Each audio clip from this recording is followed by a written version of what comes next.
बिस्मिल्लाहिर्रहमानिर्रहीम। अस्सलामु अलैकुम डियर स्टूडेंट्स। हमारा आज का टॉपिक है effect of structure of surfactant and structure of solubilizates on degree of solubilization. Main topic है डिग्री ऑफ सॉल्युबलाइजेशन, और डिग्री ऑफ सॉल्युबलाइजेशन पर हम सरफेक्टेंट और सॉल्युबलाइजेट की स्ट्रक्चर का इफ़ेक्ट देखेंगे।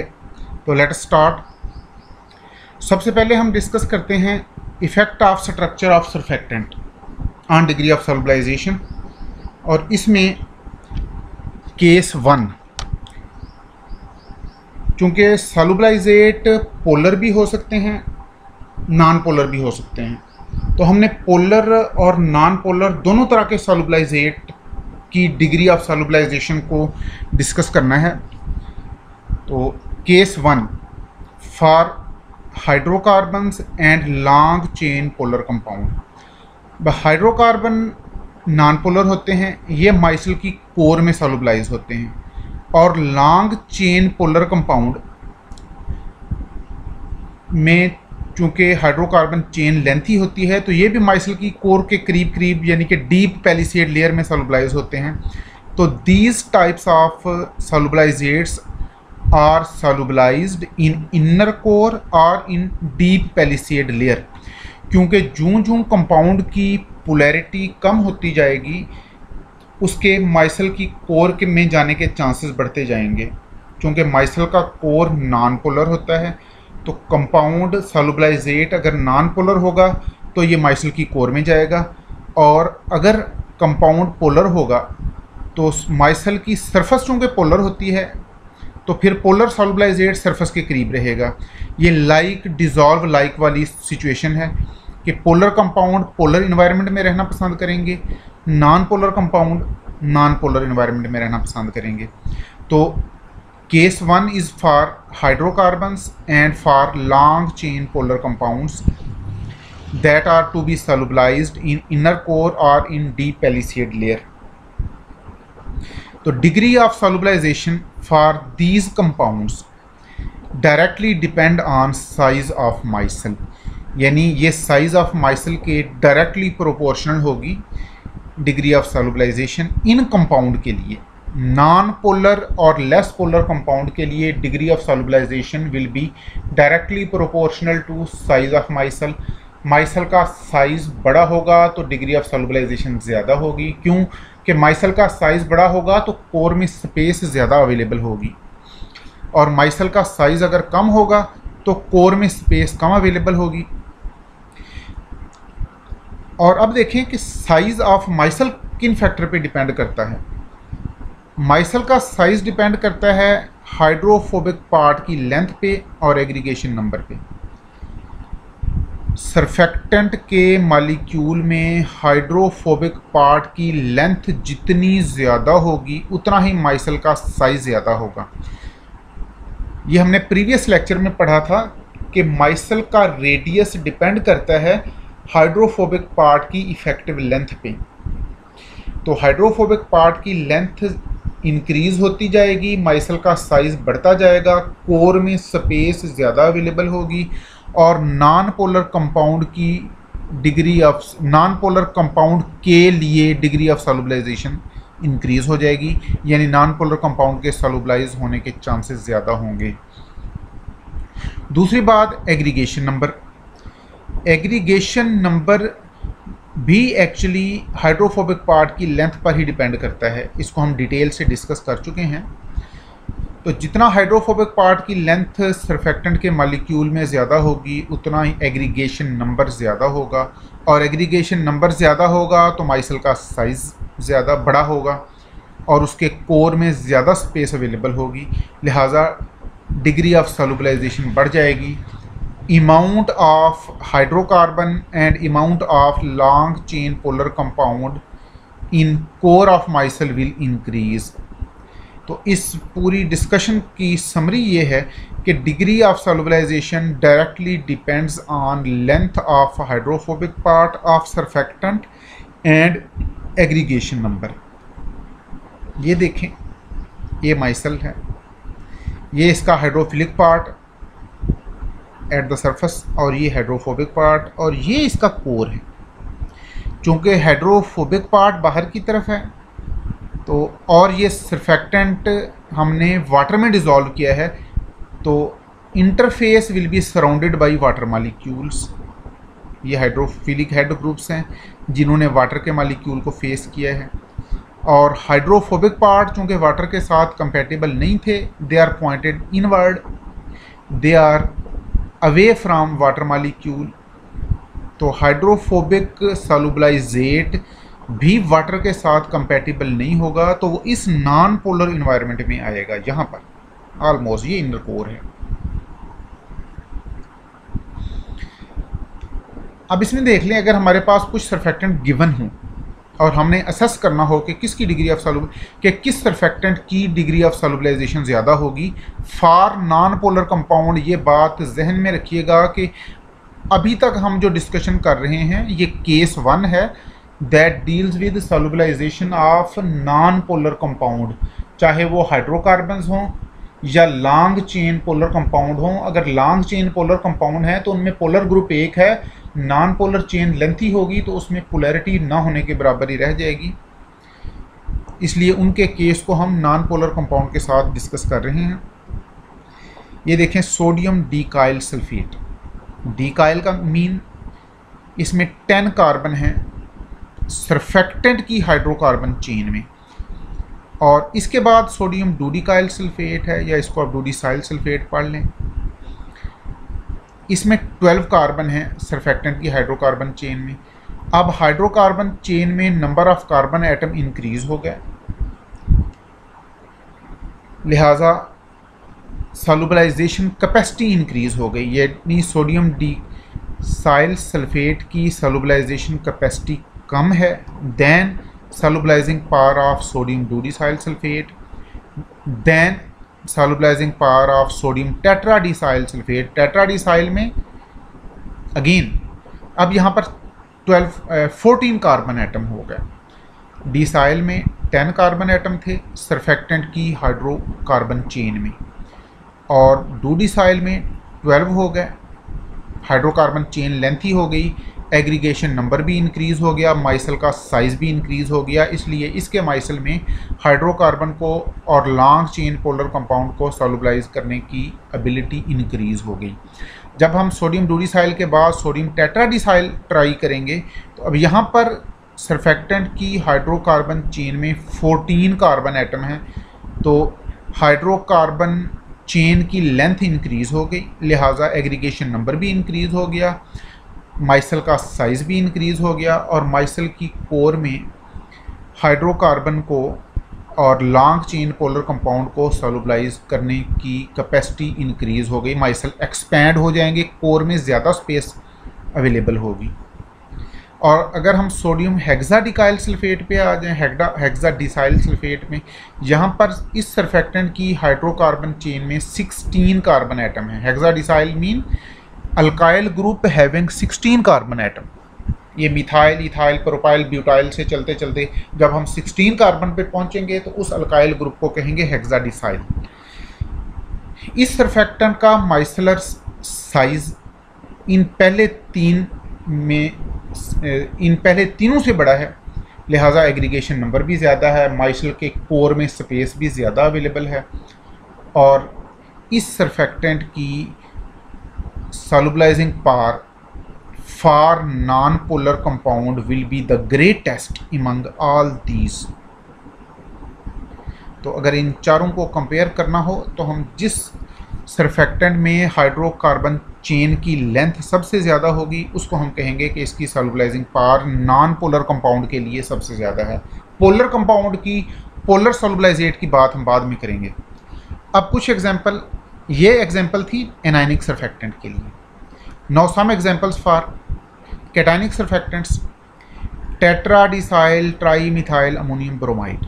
इस कैटायनिक सरफेक्टेंट की हाइड्रोकार्बन चेन में 14 कार्बन है, और इसके बाद है hexadecyl trimethyl ammonium bromide.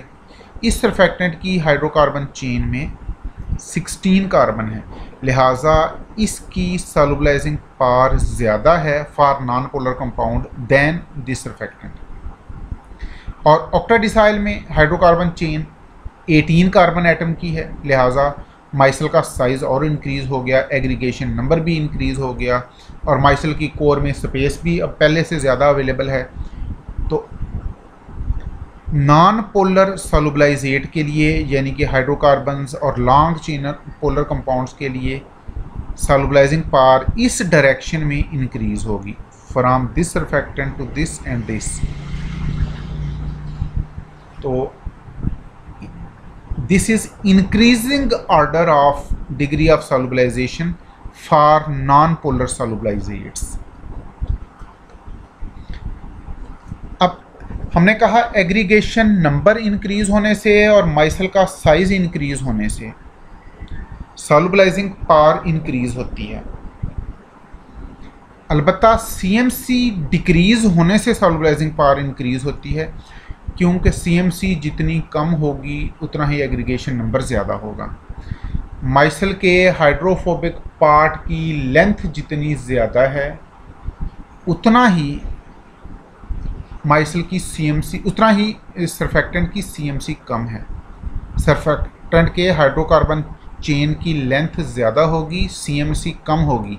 CMC कम होगी तो एग्रीगेशन नंबर ज़्यादा होगा, माइसल जल्दी बनना शुरू हो जाएंगे और मोस्ट प्रोबेबली माइसल का साइज़ भी ज़्यादा होगा, देयरफॉर डिग्री ऑफ सॉल्युबलाइजेशन भी ज़्यादा होगी। Now come to this diagram. ये देखेंगे, ये डिफरेंट माइसल्स हैं। अब देखें, ये कोर है नॉर्मल माइसल के लिए और ये कोर है इनवर्स माइसल के लिए, या जिसको हम रिवर्स माइसल भी कहते हैं। तो नॉन पोलर कंपाउंड ने यहाँ पे सॉल्युबलाइज होना है। जितना माइसल का साइज बड़ा होगा यहाँ पे स्पेस ज़्यादा अवेलेबल होगी।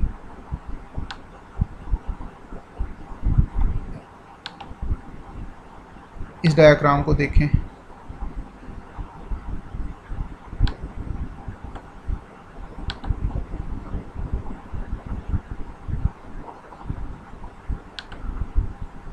इस डायग्राम में ये देखें, ये नॉन पोलर सॉल्युबलाइजेट हैं जो माइसल की कोर में चले गए।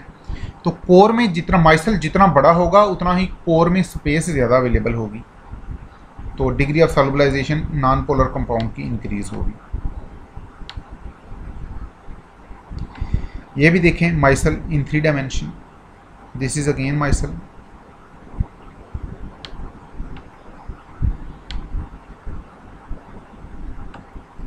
ये देखें, माइसल की कोर में सॉल्युबलाइजेट प्रेजेंट है।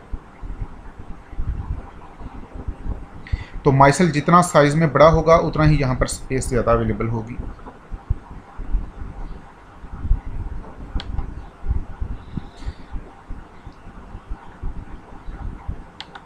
Again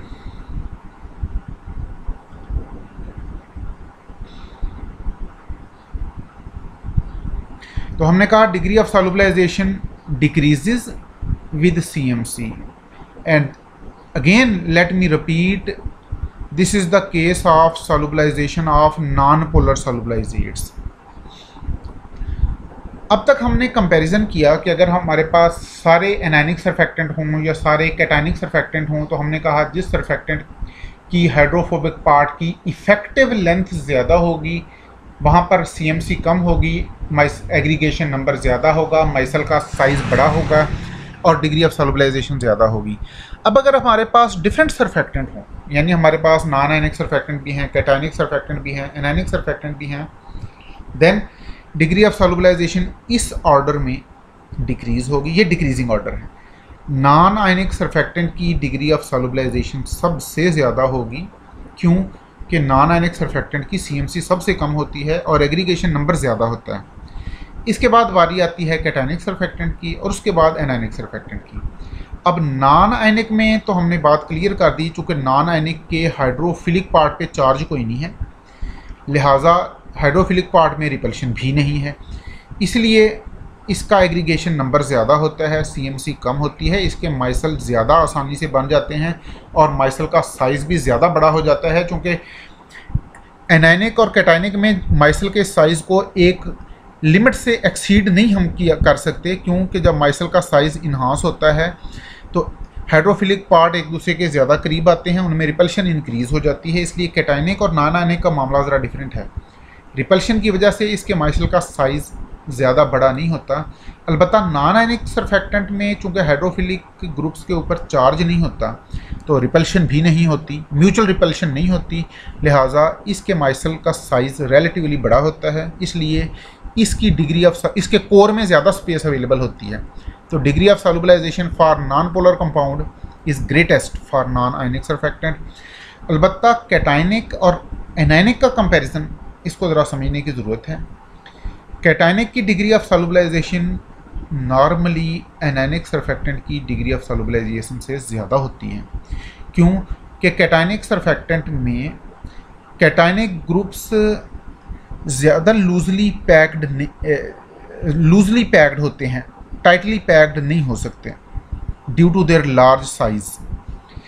degree of solubilization of micellar solution of cationic surfactant is greater than that of anionic surfactant, because in micelles of cationic surfactant molecules are loosely packed. In micelles, molecules of cationic surfactants are loosely packed due to their larger cationic heads. आमतौर पर cationic surfactant के heads जो हैं जिन पे positive charge है वो size में बड़े होते हैं, इसलिए उनमें क्लोज पैकिंग पॉसिबल नहीं होती, तो they are loosely packed, therefore they can accommodate large number of non polar solubilizate in their core.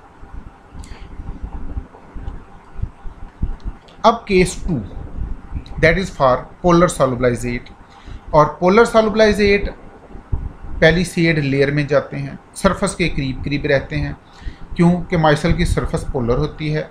Polar heads hydrophilic parts polar होते हैं, वो ज़ाहिर सरफेस पे होते हैं। तो अगर एक्वस मीडिया में माइसल बने हैं तो फिर पैलिसेड लेयर के करीब का जो इन्वायरमेंट है ये पोलर है, और सॉल्युबलाइजेट उस पोलर इन्वायरमेंट में ही रहेंगे।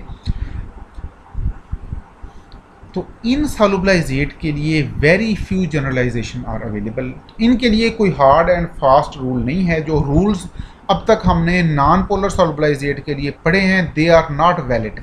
तो above given rules are not valid. जो हमने नॉन पोलर सॉल्युबलाइजेट के लिए पढ़ लिया वो रूल अब पोलर सॉल्युबलाइजेट के लिए एप्लीकेबल नहीं होंगे, क्यों कि पोलर सॉल्युबलाइजेट ने जाना है माइसल की पैलिसेड लेयर में, और पैलिसेड लेयर में वैसे तो स्पेस ज़्यादा अवेलेबल होती है, लेकिन ज़रूरी नहीं कि अगर माइसल का साइज़ बढ़ जाए तो पैलिसेड लेयर में स्पेस भी ज़्यादा इंक्रीज़ हो जाए।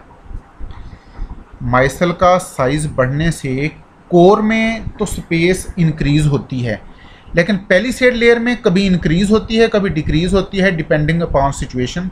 इसलिए माइसल का एग्रीगेशन नंबर इंक्रीज़ होने से, माइसल का साइज़ इंक्रीज़ होने से पैलिसेड लेयर में स्पेस कभी इंक्रीज़ होगी कभी डिक्रीज़ होगी, तो डिग्री ऑफ सॉल्युबलाइजेशन भी इन सम केसेस इंक्रीज़ होगी and some other cases decrease होगी। For polar solubilizates degree of solubilization may increase और decrease with size of aggregation number of micelle. तो there is no hard and fast rule. अब उसकी वजह क्या है कि at higher aggregation number larger number of surfactant molecules come into micelle and space between them may increase or decrease। जब micelle का aggregation number increase होता है तो ज़्यादा सरफेक्टेंट के मालिक्यूल माइसल को ज्वाइन कर लेते हैं, माइसल के अंदर सरफेक्टेंट के मालिक्यूल की तादाद बढ़ जाती है, तो तादाद बढ़ने से माइसल एक्सपैंड होता है। माइसल के एक्सपैंड होने से कोर में तो स्पेस इंक्रीज हो जाती है, लेकिन पैलिसेड लेयर में ज़रूरी नहीं कि स्पेस इंक्रीज़ हो, कभी इंक्रीज़ होती है कभी डिक्रीज़ होती है, इसलिए इस पर कोई हार्ड एंड फास्ट बात नहीं की जा सकती। तो डिग्री ऑफ सॉल्युबलाइजेशन में इंक्रीज़ और डिक्रीज़ अब डिपेंड करता है कि अवेलेबल स्पेस पैलिसेड लेयर में इंक्रीज़ हुई या डिक्रीज़ हुई। तो degree of solubilization directly depends on, ये बात हो रही है पोलर सॉल्युबलाइजेट की। For polar solubilizates degree of solubilization directly depends on space available in palisade layer. तो ये पेलिसेड लेयर है जो ये। जब सरफेक्टेंट के मालिक्यूल ज़्यादा आ जाएंगे, माइसल का साइज़ बढ़ जाएगा, तो यहाँ कोर में तो माइसल एक्सपेंड होगा, कोर में स्पेस ज़्यादा अवेलेबल हो जाएगी। लेकिन यहाँ पर ज़रूरी नहीं कि स्पेस ज़रूर इंक्रीज़ हो, तो यहाँ पर इंक्रीज़ भी हो सकती है, डिक्रीज़ भी हो सकती है। Therefore degree of solubilization may increase और डिक्रीज़ डिपेंडिंग अपॉन सिचुएशन।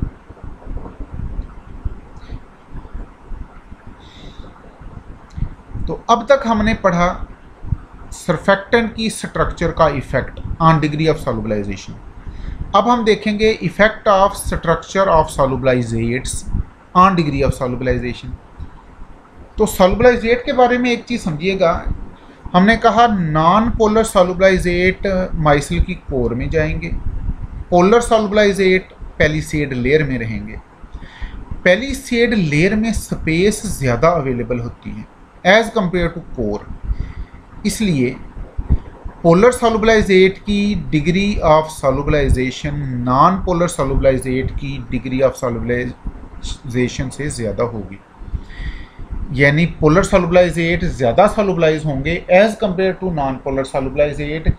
अलबत्ता वो जो हमने बात पहले की कि अगर माइसल का साइज़ इंक्रीज़ होगा तो फिर नॉन पोलर सॉल्युबलाइजेट की डिग्री ऑफ सॉल्युबलाइजेशन इंक्रीज़ होगी, लेकिन पोलर सॉल्युबलाइजेट की डिग्री ऑफ सॉल्युबलाइजेशन के लिए कोई वाज़ेह रूल नहीं है, कोई क्लियर रूल नहीं है कि ये इंक्रीज़ भी हो सकती है, डिक्रीज़ भी हो सकती है।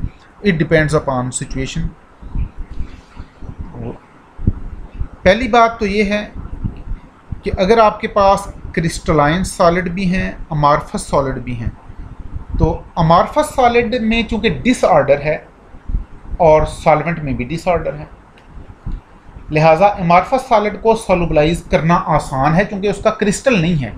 क्रिस्टलाइन सॉलिड को सॉल्युबलाइज करना मुश्किल है क्योंकि पहले आपने क्रिस्टल को ब्रेक करना है, और क्रिस्टल को ब्रेक करने के लिए लेटेंट हीट ऑफ फ्यूजन चाहिए है, तो it will take some time. तो degree of solubilization for crystalline solid is less than for liquids and amorphous solids.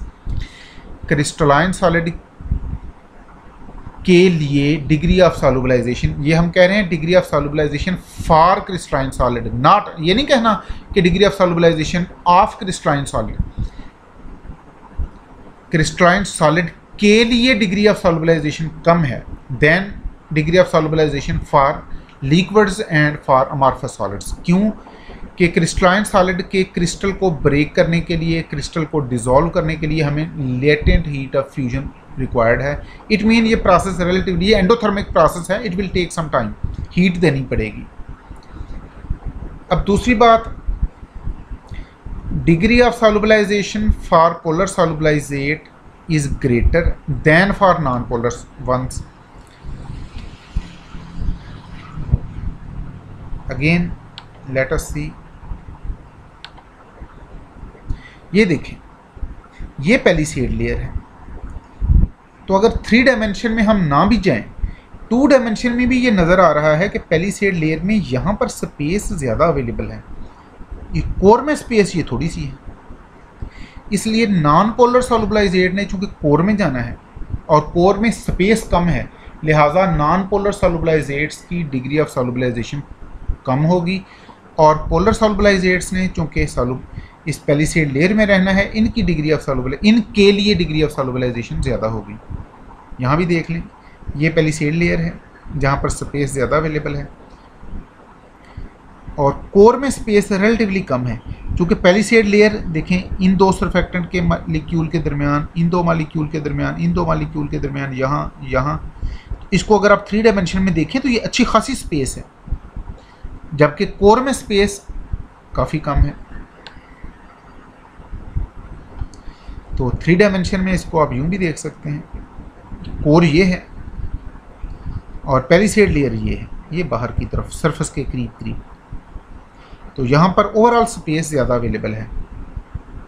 तो जो सॉल्युबलाइजेट पेलिसेड लेयर में रहेंगे उनकी डिग्री ऑफ सॉल्युबलाइजेशन, उनके सॉल्युबलाइज होने की डिग्री ज़्यादा होगी, और जो कोर में जाएंगे उनके सॉल्युबलाइज होने की डिग्री कम होगी।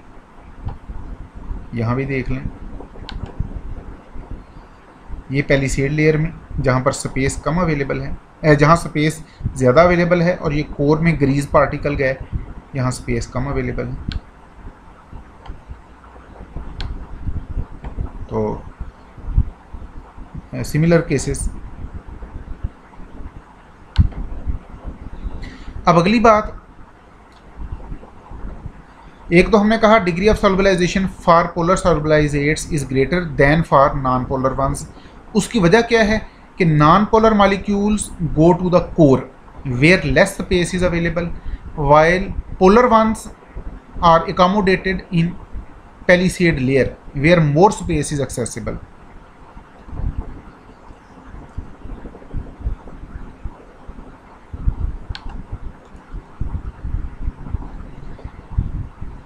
इसका दूसरा मतलब ये हुआ कि पोलैरिटी इंक्रीज होने से डिग्री ऑफ सॉल्युबलाइजेशन इंक्रीज होगी। Degree of solubilization increases with polarity. अगर आपको डिफरेंट कंपाउंड दिए जाएं, कुछ पोलर हों, कुछ नॉन पोलर हों, कुछ मोर पोलर हों, कुछ लेस पोलर हों, तो जिनकी पोलैरिटी ज़्यादा होगी उनके सॉल्युबलाइज होने की डिग्री ज़्यादा होगी, क्योंकि उन्होंने पैलिसेड लेयर में रहना है जहाँ स्पेस ज़्यादा अवेलेबल है। और जिनकी पोलैरिटी कम है या जो बिल्कुल ही नॉन पोलर हैं, वो चूँकि कोर में जाएंगे या कोर के करीब करीब रहेंगे, तो उनके सॉल्युबलाइज होने की डिग्री कम होगी। दूसरी बात, degree of solubilization increases with degree of unsaturation. अगर सॉल्युबलाइजेट में अनसैचुरेशन ज़्यादा है, अगर उसमें डबल बॉन्ड ज़्यादा है, तो डबल बॉन्ड में या ट्रिपल बॉन्ड में एस करैक्टर ज़्यादा होता है, क्योंकि सिंगल बॉन्ड में जो सैचुरेटेड हाइड्रोकार्बन है उनमें sp3 हाइब्रिडाइजेशन है, और उनके हाइड्रोफोबिक पार्ट में, उनके अल्काइल चेन में sp3 हाइब्रिडाइजेशन है, और sp3 हाइब्रिड ऑर्बिटल्स में s करैक्टर 25% है। जब आप अनसैचुरेशन पे आएंगे, अगर डबल बॉन्ड आना शुरू हो जाएं, तो फिर sp2 हाइब्रिडाइजेशन होगी। sp2 हाइब्रिड ऑर्बिटल्स में s करैक्टर 33.33% है, और ट्रिपल बॉन्ड में s करैक्टर 50% है। s करैक्टर इंक्रीज होता जाएगा, पोलैरिटी इंक्रीज होती जाएगी। तो unsaturation enhances S character and polarity of molecule. Unsaturation increase होने से एस करैक्टर इंक्रीज होगा और कंपाउंड की सॉल्युबलाइजेट की पोलैरिटी इंक्रीज होगी, इसलिए अल्टीमेटली डिग्री ऑफ सॉल्युबलाइजेशन भी इंक्रीज होगी। अलबत्ता degree of solubilization decreases with molecular size. देखें, माइसल के अंदर स्पेस तो उतनी रहनी है, अगर सॉल्युबलाइजेट का साइज़ बड़ा होगा तो नंबर ऑफ सॉल्युबलाइजेट मॉलिक्यूल पर माइसल कम हो जाएंगे। माइसल का अगर सॉल्युबलाइजेट का के मॉलिक्यूल का साइज़ बड़ा होगा तो कम मॉलिक्यूल माइसल में अकोमोडेट हो सकेंगे।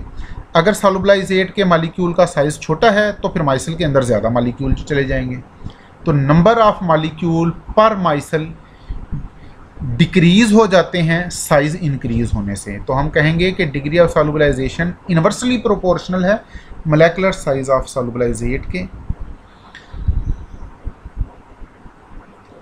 अलबत्ता सॉल्युबलाइजेट का मोलेकुलर साइज़ ब्रांचिंग पे डिपेंड नहीं करता।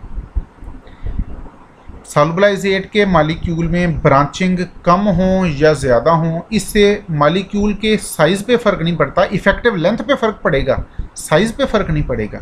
लिहाजा डिग्री ऑफ सॉल्युबलाइजेशन पे भी ब्रांचिंग का इफ़ेक्ट नहीं होगा। तो degree of solubilization is independent of branching in molecules of solubilizates. इसका मतलब है स्ट्रक्चरल आइसोमर्स के लिए डिग्री ऑफ सॉल्युबलाइजेशन सेम ही रहेगी, चाहे हमारे पास 1 हेक्सानोल हो या इसका दूसरा आइसोमर है 2 इथाइल 1 ब्यूटानोल और इसका आइसोमर है 3 मिथाइल 3 पेंटानोल। ये तीनों स्ट्रक्चरल आइसोमर्स हैं। इनमें number of carbon atom same है, फंक्शनल ग्रुप सेम है, सिर्फ ब्रांचिंग का फ़र्क है, स्ट्रक्चर का डिफरेंस है। तो इनकी डिग्री ऑफ सॉल्युबलाइजेशन पे कोई ख़ास almost it will be same 19-20 के फ़र्क के साथ। यानी ये सारे चूँकि पोलर हैं तो ये पेलिसेड लेयर में रहेंगे, सरफेस के करीब करीब रहेंगे और इन सब की डिग्री ऑफ सॉल्युबलाइजेशन ऑलमोस्ट सेम होगी। सिमिलरली अगर आपके पास एन हेक्सेन हो और एन हेक्सेन का कोई और आइसोमर हो लाइक 2 मिथाइल पेंटेन हो या 3 मिथाइल पेंटेन हो, तो ये स्ट्रक्चरल आइसोमर्स हैं, इन सब ने कोर में ही जाना है, तो इनकी डिग्री ऑफ सॉल्युबलाइजेशन पे इस ब्रांचिंग का कोई इफेक्ट नहीं होगा।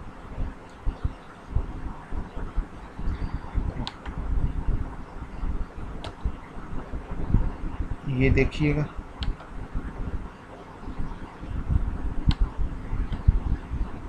तो जो पेलिसेड लेयर में रहने हैं उन पर ब्रांचेस ज़्यादा हों या कम हों, उन्होंने जाना पेलिसेड लेयर में ही है। अलबत्ता एक चीज़ और है कि अगर माइसल की शेप चेंज हो जाए तो सॉल्युबलाइजेशन का लोकस चेंज नहीं होगा, डिग्री ऑफ सॉल्युबलाइजेशन तो डेफिनेटली चेंज होगी क्योंकि साइज़ इंक्रीज़ होगा। फॉर एग्जांपल ये देखेंगे,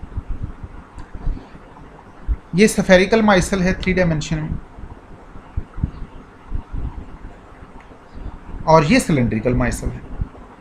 तो सिलेंड्रिकल माइसल का साइज़ जाहिर है स्फेरिकल माइसल से बहुत बड़ा है, तो इसमें इसकी डिग्री ऑफ सॉल्युबलाइजेशन ज़्यादा होगी, लेकिन सॉल्युबलाइजेट का लोकस चेंज नहीं होगा, यानी नॉन पोलर सॉल्युबलाइजेट अब भी कोर में ही जाएंगे और पोलर सॉल्युबलाइजेट अब भी पेलिसेड लेयर में ही रहेंगे।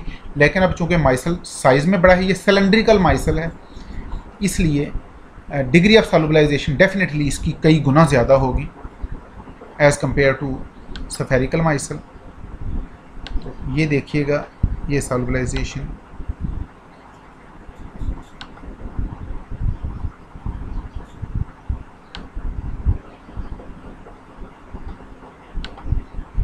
तो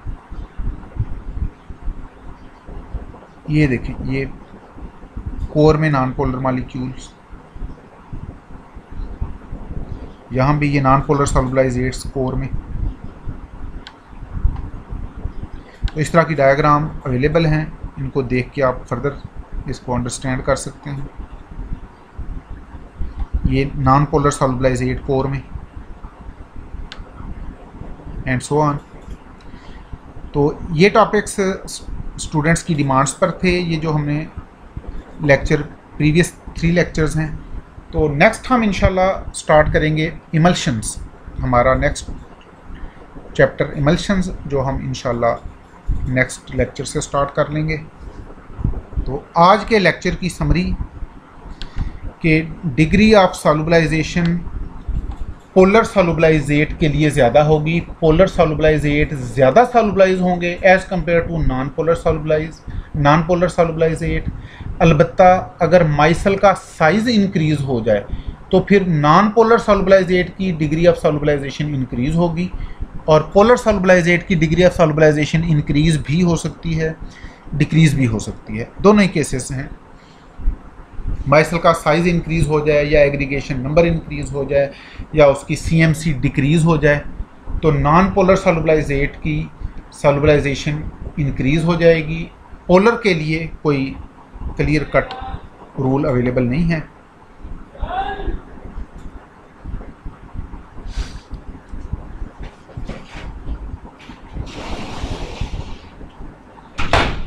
तो थैंक यू वेरी मच प्यारे बच्चों, इंशाल्लाह हम नेक्स्ट हाज़िर होंगे नेक्स्ट लेक्चर के साथ। तो तब तक के लिए इजाज़त। Thank you very much. Allah हाफिज़।